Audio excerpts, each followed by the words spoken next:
اب آپ دیکھیں گے کہ سورۃ انعام کی آیت نمبر 50 میں اللہ تعالیٰ فرماتے ہیں کہ آپ کہہ دیجئے کہ نہ تو میں تم سے یہ کہتا ہوں کہ میرے پاس اللہ کے خزانے ہیں اور نہ میں غیب جانتا ہوں۔ تو یہاں پہ ایک چیز جو ہے وہ نوٹ کرنے والی ہے کہ یہاں پہ اللہ تعالیٰ نے ڈائریکٹ نہیں یہ کہا لوگوں سے کہ اعظم محمد صلی اللہ علیہ وسلم نہ تو ان کے پاس خزانے ہیں اور نہ وہ غیب کا علم جانتے، بلکہ اللہ تعالیٰ نے نبی کریم صلی اللہ علیہ وسلم کو کہا کہ آپ لوگوں کو کہہ دیجئے، جس کا مطلب کیا ہے کہ اللہ بھی کہہ رہا ہے اور آپ صلی اللہ علیہ وسلم نے بھی کہہ دیا کہ نہ تو میرے پاس اللہ کے خزانے ہیں اور نہ میں غیب جانتا ہوں، اور نہ میں تم سے یہ کہتا ہوں کہ میں فرشتہ ہوں، میں تو صرف میرے پاس جو وحی آتی ہے اسی کا اتباع کرتا ہوں۔ یعنی کہ جیسا کہ آپ نے اوپر والی آیتوں میں دیکھا، اور اسی طرح کی بہت ساری آیتیں آپ کو قرآن کریم میں ملیں گی جس میں اللہ تعالیٰ فرماتا ہے کہ آپ صلی اللہ علیہ وسلم جو ہیں وہ ڈرانے والے ہیں، خوشخبری سنانے والے ہیں، آگاہ کر دینے والے ہیں، اللہ کے حکم سے اللہ کے لوگوں کو بلانے والے ہیں، راہ دکھانے والے ہیں، روشنی دکھانے والے ہیں۔ تو یہ ساری کوالٹیز جو ہیں وہ آپ صلی اللہ علیہ وسلم میں موجود تھیں، لیکن آپ صلی اللہ علیہ وسلم غیب کا علم نہیں جانتے تھے اور نہ ہی آپ صلی اللہ علیہ وسلم کے پاس کوئی اللہ کے خزانے تھے، بلکہ وہ جو بتاتے تھے اللہ کے حکم سے بتاتے تھے جو ان پر وحی آتی تھی۔ تو یہ بات ثابت ہو چکی ہے۔ تو اسی طرح اللہ تعالیٰ فرماتے ہیں کہ اندھا اور دیکھنے والا جو ہے وہ کبھی بھی برابر نہیں ہو سکتے۔ آپ فرما دیجئے کہ میں خود اپنی ذات خاص کے لیے کسی نفع کا اختیار نہیں رکھتا اور نہ کسی ضرر کا، مگر اتنا ہی کہ جتنا اللہ نے چاہا ہو، اور اگر میں غیب کی باتیں جانتا ہوتا تو میں بہت سے منافع حاصل کر لیتا اور کوئی نقصان مجھ کو نہ پہنچتا۔ میں تو محض ڈرانے والا اور بشارت دینے والا ہوں ان لوگوں کو جو ایمان رکھتے ہیں۔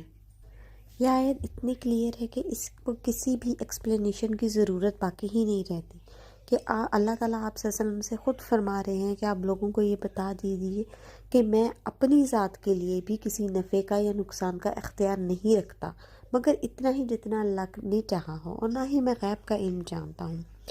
اور اگر ایسا ہوتا تو میں بہت سارا فائدہ بھی حاصل کر لیتا اور مجھ کو دنیا میں کوئی بھی نقصان نہ پہنچا سکتا، بلکہ میرا مقصد جو ہے وہ کیا ہے کہ میں صرف محض ڈرانے والا ہوں اور خوشخبری سنانے والا ہوں، بشارت دینے والا ہوں لوگوں کو جو نیک اعمال کرتے ہیں۔ آپ دوبارہ دیکھیں گے کہ سورۃ یونس کی آیت نمبر 49 میں اللہ تعالیٰ دوبارہ فرماتے ہیں کہ آپ لوگوں کو یہ بتا دیجئے کہ میں اپنی خاص ذات کے لیے بھی کسی نفع کا اور نقصان کا اختیار نہیں رکھتا، مگر اتنا ہی جتنا کہ اللہ تعالیٰ کو منظور ہے۔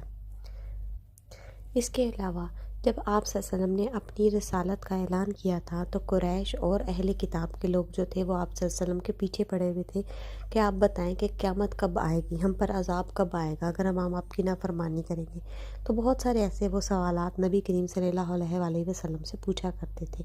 تو آپ صلی اللہ علیہ وسلم کہتے ہیں کہ جب وہ آئے گا تو نہ تم لوگ ایک گھڑی آگے سے رکھ پاؤ گے نہ پیچھے، جب اس نے آنا ہے تو اس نے آ ہی جانا ہے تم پر، تم کس چیز کی جلدی میں چاہ رہے ہو؟ قیامت کا علم صرف اللہ تعالیٰ کو ہی ہے، اس کا علم نہ اللہ تعالیٰ نے پہلے کسی نبی کو دیا تھا اور نہ آپ صلی اللہ علیہ وسلم کو دیا ہے، وہ خاص اللہ تعالیٰ کا علم ہے۔ البتہ آپ صلی اللہ علیہ وسلم نے اس کی کئی نشانیاں اس کے ظہور سے پہلے کی بتائی ہیں جو اب تک کئی سچ بھی ہو چکی ہیں۔ اور آپ یہاں پہ نبی کریم صلی اللہ علیہ وسلم کے ایک اور بھی بیان کی جا رہی ہے کہ آپ صلی اللہ علیہ وسلم پوری دنیا کے لیے رحمت بنا کر بھیجے گئے ہیں، اور آپ صلی اللہ علیہ وسلم کو یہ بات وحی کی جاتی تھی کہ تمام دنیا اور کائنات کا رب صرف ایک اللہ تعالیٰ ہی ہے۔ تو یہاں پہ نبی کریم صلی اللہ علیہ وسلم کو کہا جا رہا ہے کہ آپ لوگوں سے کہہ دیجئے کہ میں اس رب کی عبادت کرتا ہوں، کیا تم لوگ بھی میری فرما برداری کرو گے؟ پھر اگر ایسے لوگ جو ہیں وہ منہ پھیر لیں تو آپ ان سے کہہ دیجئے کہ میں نے تمہیں خبردار کر دیا ہے، اور جس چیز کا وعدہ تم سے کیا جا رہا ہے یعنی کہ قیامت کا، وہ قریب ہے یا دور ہے۔ البتہ میں اس چیز کو نہیں جانتا لیکن اللہ تعالیٰ جانتا ہے، کیونکہ اللہ تعالیٰ ہر ظاہر اور باطن دونوں چیزوں کو جاننے والا ہے۔ وہ چیزیں جو آپ چھپاتے ہیں اور وہ چیزیں جو آپ ظاہر کرتے ہیں ان سب کو اللہ تعالیٰ کی ذات بہتر جانتی ہے۔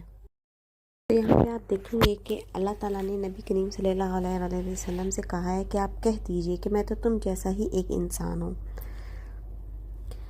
البتہ مجھے یہ امتیاز حاصل ہے کہ مجھ پر وحی آتی ہے، اور اسی وحی کی بدولت میں نے اصحاب کہف اور ذوالقرنین کے متعلق اللہ کی طرف سے نازل کردہ وہ باتیں بیان کی ہیں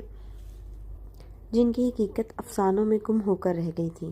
اس کے علاوہ اس وحی میں سب سے اہم حکم جو ہمیں دیا گیا ہے وہ یہ ہے کہ صرف